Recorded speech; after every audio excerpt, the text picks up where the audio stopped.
ददातु।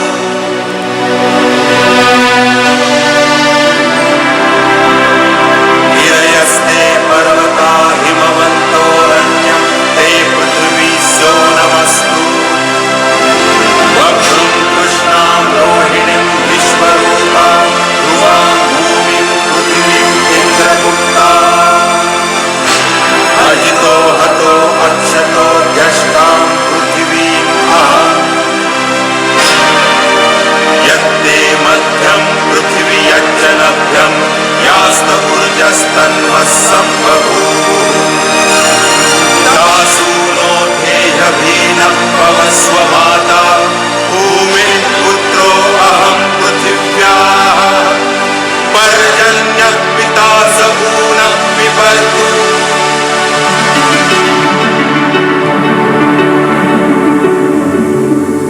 क्या हो अगर ये पृथ्वी सिर्फ मिट्टी, पत्थर और समुद्र का एक गोला ना हो? यानी क्या हो अगर हम जिसे ग्रह समझते हैं वो दरअसल एक विशाल, जीवित और बेहद एडवांस्ड बायोलॉजिकल मदरबोर्ड हो? बिल्कुल। और इससे भी बड़ी बात, क्या हो अगर हमारे प्राचीन ग्रंथ, जिन्हें हम आज तक सिर्फ कविताएं या पौराणिक कथाएं मानते आए हैं, वो असल में इस मदरबोर्ड का एक बहुत ही उन्नत सोर्स कोड या ऑपरेटिंग मैनुअल हो?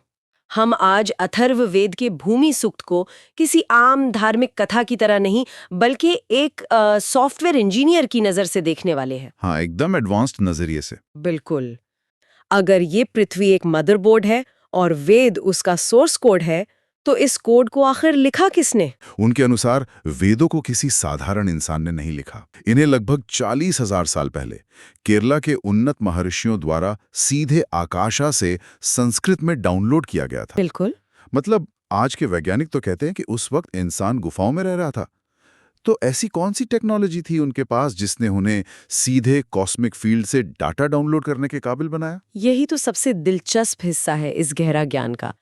उनकी बायोलॉजी ही, मेरा मतलब है उनका शरीर ही, उनकी सबसे उन्नत टेक्नोलॉजी थी। हैं कि इन महर्षियों का डीएनए आज के आम इंसानों जैसा बस 2 स्ट्रैंड वाला नहीं था। उनके पास 12 स्ट्रैंड डीएनए था। आज का आधुनिक विज्ञान हमारे डीएनए के एक बड़े हिस्से को जंक डीएनए कह देता है कि इन महर्षियों में कोई जंक नहीं था। उनका पूरा सिस्टम 100% एक्टिव था। स्केलर ट्रांसीवर्स बताते हैं। स्केलर वेव्स वो तरंगे हैं जो लाइट की स्पीड से भी तेज चलती हैं, और इन्हें पकड़ने के लिए एक खास हार्डवेयर चाहिए होता है। और इन महर्षियों के पास एक और अनोखी चीज थी, उनके दिमाग की पीनियल ग्लैंड। आज इंसानों की पीनियल ग्लैंड एक छोटे से मटर के दाने जितनी होती है, जो लगभग कैल्सिफाई हो चुकी है, लेकिन उन महर्षियों की पीनियल ग्लैंड किसी नींबू आकार की थी। बाप रे, इतनी बड़ी! बिल्कुल। और उस विशाल ग्रंथि के जरिए वो पूरे ब्रह्मांड की फ्रीक्वेंसीज को सीधे अपने अंदर प्रोसेस कर सकते थे, बिना किसी बाहरी मशीन के। तो एक तरह से हम कह सकते हैं कि उनका दिमाग खुद एक सुपर कंप्यूटर का रिसीवर था। सही कहा। और इन्होंने इस एडवांस नॉलेज को लगभग 5000 ईस्वी पूर्व तक मौखिक रूप से, यानी बस सुनकर और बोलकर ही आगे बढ़ाया। आर्यन नंबूदरी ब्राह्मणों ने इस परंपरा को पूरी शुद्धता के साथ संभाला। लेकिन जब उन्हें एहसास हुआ कि समय के साथ इंसानों का डीएनए 12 स्ट्रैंड से गिरकर 2 स्ट्रैंड पर आ रहा है और उनकी पीनियल ग्लैंड छोटी हो रही है, तब उन्होंने आगे की पीढ़ियों के लिए इसे लिखना शुरू किया। अथर्व वेदा का 95% हिस्सा कभी लिखा ही नहीं गया। क्यों? क्योंकि वो इतना शक्तिशाली और एडवांस सोर्स कोड था कि अगर वो गलत हाथों में पड़ जाता तो उससे पूरी सृष्टि में एक बड़ी तबाही आ सकती थी। अथर्व वेदा के भूमि सूक्त के 3 श्लोक पर ध्यान देना होगा। ये श्लोक इस सिस्टम बूट प्रोसेस की ही बात करता है। इसमें समुद्र, नदियों और आपस में जुड़े हुए जल चक्र का जिक्र है। अच्छा। आम दृष्टिकोण इसे सिर्फ खेती-बाड़ी या बारिश के पानी के रूप में देखता है, लेकिन कैप्टन वादाकिल इसे बहुत गहराई से समझते हैं। वो कहते हैं कि ये पृथ्वी का बोसा परमिशन फील्ड है। कैप्टन वादाकी समझाते हैं कि समुद्र और नदियां सिर्फ पानी के गड्ढे नहीं हैं, ये लिक्विड स्केलर एंटेनाज हैं। पानी के पास अपनी एक मेमोरी होती है। पानी की हर बूंद अपने अंदर खनिज यानी मिनरल्स की याद और प्राणा, जिसे हम लाइफ फोर्स कहते हैं, उसको स्टोर करके रखती है। श्लोक में एक बहुत गहरा शब्द आया है, पूर्वाप्य। इसका मतलब है इनिशियल कंडीशन या शुरुआती स्थिति। यानी इस ग्रह पर जीवन का सिमुलेशन स्टार्ट होने से पहले उस इनिशियल कंडीशन को पानी के जरिए सेट किया गया था। ये वो कॉस्मिक प्रोटोकॉल है जो जीवन को आगे बढ़ने की परमिशन देता है। कैप्टन वैदिकाइल इसके लिए जो टेक्निकल शब्द इस्तेमाल करते हैं वो है हैमिल्टोनियन मैट्रिक्स। अच्छा।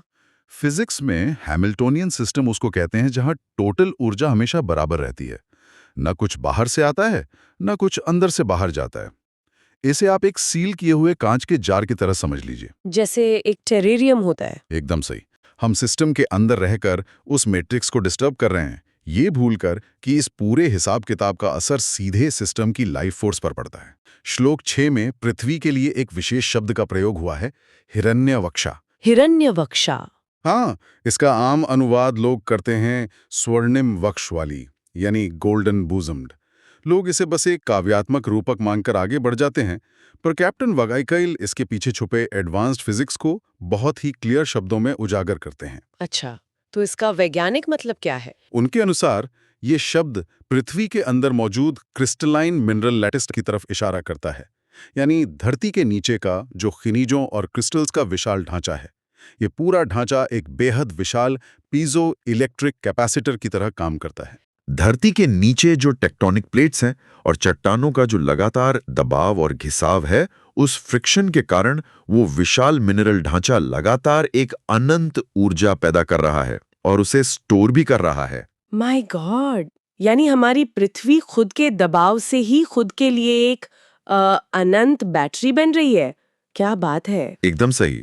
और इस ऊर्जा को वेदों में वैश्वानारा अग्नि कहा गया है। ये कोई जंगल की आग या ज्वालामुखी का लावा नहीं है। कैप्टन वैदिकाइल इसे ब्रह्मांड की 0 पॉइंट एनर्जी बताते हैं। 0 पॉइंट एनर्जी, वाओ। और इससे भी बड़ी बात यह है कि वेद बताता है कि इंद्र और ऋषभा जैसे शक्तिशाली देवता भी अपनी पूरी शक्ति इसी प्रतिष्ठा यानी इस अटल नींव, इस अर्थ बैटरी से प्राप्त करते हैं। देवता भी इस सिस्टम के बाहर नहीं हैं। ये पॉइंट तो सच में पूरे पर्सपेक्टिव को ही पलट देता है। अगर देवताओं की कॉस्मिक पावर्स भी इस पृथ्वी की थर्मोडायनामिक बैटरी पर निर्भर है। श्लोक 11 में पृथ्वी के अलग-अलग रंगों का वर्णन किया गया है, जैसे भूरी मिट्टी, काले और नीले जल, लाल वनस्पति। पुरानी सोच इसे सिर्फ प्रकृति की खूबसूरती और डाइवर्सिटी का वर्णन मानती है, लेकिन कैप्टन वैदिकाइल इसे क्वांटम टोपोलॉजी के रूप में डिकोड करते हैं। क्वांटम टोपोलॉजी यानी एक ऐसी दुनिया जो दिखने में अलग-अलग आकृतियों वाली हो, जैसे बचपन में हम कैलाइडोस्कोप देखते थे, उसके अंदर जब भी झांको तो क्रिस्टल्स घूमकर एक नया पैटर्न और नई डिजाइन बना लेते थे, लेकिन बाहर से वो खिलौना बिल्कुल वैसा ही स्थिर रहता था। क्या कुछ वैसा ही? ये उपमा बहुत अच्छी है, पर वैज्ञानिक दृष्टि से कैप्टन वैदिकाइल इसे ऑयलर कैरेक्टरिस्टिक और टोपोलॉजिकल इन्वेरिएंट बताते हैं। वेदों में यही बताया गया है कि सतह पर चाहे रंग और रूप कितने भी बदलें, पृथ्वी की जो कोर स्टेट है वो हमेशा ध्रुवा यानी स्थिर और अक्षरता यानी अखंड रहती है। लेकिन इस अखंडता को, इस बेस फॉर्मूला को बचाकर आखिर कौन रखता है? क्योंकि बाहर अंतरिक्ष में तो इतना खतरनाक रेडिएशन है, सोलर फ्लेयर्स आती हैं, उस सब से इस बायोलॉजिकल कंप्यूटर को कौन शील्ड करता है? इसी श्लोक 11 में एक बहुत खास शब्द है इंद्रगुप्ता। इंद्रगुप्ता। आमतौर पर इसका सीधा सा मतलब निकाला जाता है इंद्र देवता द्वारा रक्षित, पर कैप्टन वैदिकाइल यहाँ स्पष्ट करते हैं कि ये किसी पौराणिक पहरेदार की बात नहीं हो रही है। इंद्रगुप्ता असल में पृथ्वी का मैग्नेटोस्फीयर है। और जो इनविजिबल मैग्नेटिक फील्ड है। बिल्कुल, ये एक विशाल और न दिखने वाली इलेक्ट्रोमैग्नेटिक शील्ड है जो पृथ्वी को बाहरी रेडिएशन और कॉस्मिक खतरों से बचाती है। और सबसे बड़ा आश्चर्य ये है कि इस शील्ड के अंदर पृथ्वी की अपनी एक धड़कन है। धड़कन? हाँ, एक नेचुरल फ्रीक्वेंसी है जिसे आधुनिक विज्ञान में शूमन रेजोनेंस कहते हैं। ये 7.83 हर्ट्ज पर धड़कती है। ये इस बायोलॉजिकल कंप्यूटर की एक तरह से बेस क्लॉक स्पीड है। तो यहाँ आकर मुझे लगता है हमारे सुनने वालों की जिंदगी से इसका सीधा कनेक्शन जुड़ता है। आज के वक्त में जहाँ हमारे आसपास लगातार 5G टावर्स चल रहे हैं, वायरलेस नेटवर्क्स का जाल बिछा हुआ है और लगातार डिस्ट्रक्टिव माइनिंग हो रही है, तो क्या ये आधुनिक इंटरफेरेंसेस उस 7.83 हर्ट्ज की कोर फ्रीक्वेंसी को डिस्टर्ब नहीं कर रहे हैं? आधुनिक टेक और शोषण के माध्यम से इस नेचुरल रिदम के खिलाफ जाते हैं तो हम इस लाइफ के बायोस के साथ खिलवाड़ करते हैं। राइट। आपने गौर किया होगा कि आजकल इंसानों में कितनी सारी लाइफस्टाइल डिजीजेस बढ़ गई हैं। कैप्टन वडाकाइल इन्हें सिर्फ मेडिकल कंडीशन नहीं मानते। उनके अनुसार ये लेजर एरर्स हैं। जब हमारी बॉडी की रिदम पृथ्वी की नेचुरल क्लॉक स्पीड के साथ सिंक नहीं होती तो बायोलॉजिकल सिस्टम एरर्स फेंकता है और बीमारियां उसी एरर का फिजिकल रूप है। हमें भूमि सुक्ता के उस हिस्से पर आना होगा जहां इस पूरे सिस्टम आर्किटेक्चर का सबसे बड़ा और शायद सबसे कठोर निष्कर्ष छपा है। माता भूमि पुत्रों अहम पृथ्विया। यानी भूमि मेरी माता है और मैं इस पृथ्वी का पुत्र हूँ। सही। सुनकर तो लगता है कि ये बस एक अच्छी मॉरल वैल्यू दी जा रही है कि भाई प्रकृति का आदर करो, पेड़ पौधे लगाओ। आमतौर पर लोग यही सोचते हैं, पर कैप्टन वडाकाइल यहाँ एक बहुत गहरी और टेक्निकल एनालिसिस करते हैं। उनके लिए ये कोई भावुक कविता बिल्कुल नहीं है। वो इसे एक एंटी पैरासाइट फर्मवेयर कॉन्ट्रैक्ट का नाम देते हैं। श्लोक में नाभ्य शब्द आता है जिसका आम मतलब नाभि या नेवल होता है, पर एडवांस्ड फिजिक्स के नजरिए से ये पृथ्वी के केंद्र की सिंगुलैरिटी है।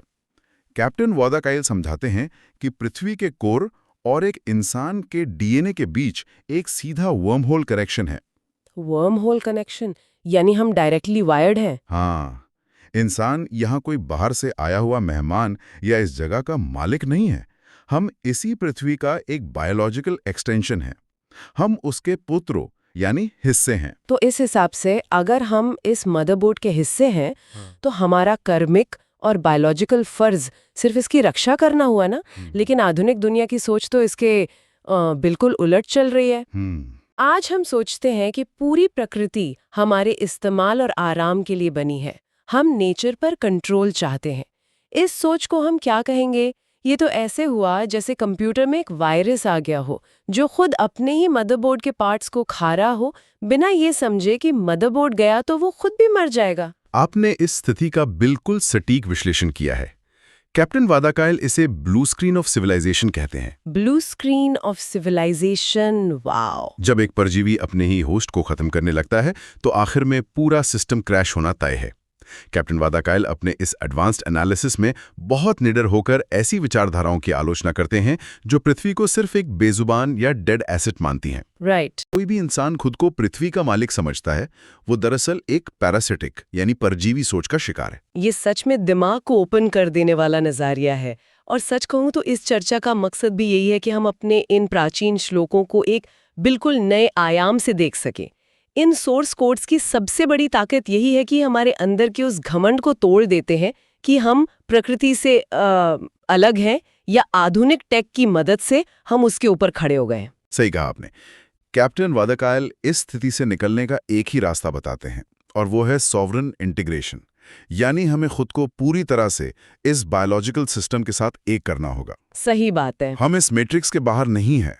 अगर हम अपने नेचुरल सोर्स कोड के मुताबिक नहीं चलेंगे तो हम खुद अपने बायोलॉजिकल सॉफ्टवेयर को करप्ट कर लेंगे। ये 40,000 साल पुराना ज्ञान आज हमारी सर्वाइवल के लिए यानी जिंदा बचने के लिए सबसे ज्यादा जरूरी। अथर्ववेद का भूमि सूक्त कोई पुरानी कथा नहीं है, ये एक बेहद एडवांस्ड सोर्स कोड मैनुअल है। पृथ्वी एक जीवित, सचेत और विशाल बायोलॉजिकल कंप्यूटर है और हम इंसान, हम इस मदरबोर्ड में लगे हुए छोटे टर्मिनल्स हैं। डीएनए पोटेंशियल सीधे पृथ्वी की कोर फ्रीक्वेंसी से जुड़े हुए हैं। हम नेचर के मालिक नहीं, उसके हिस्से हैं।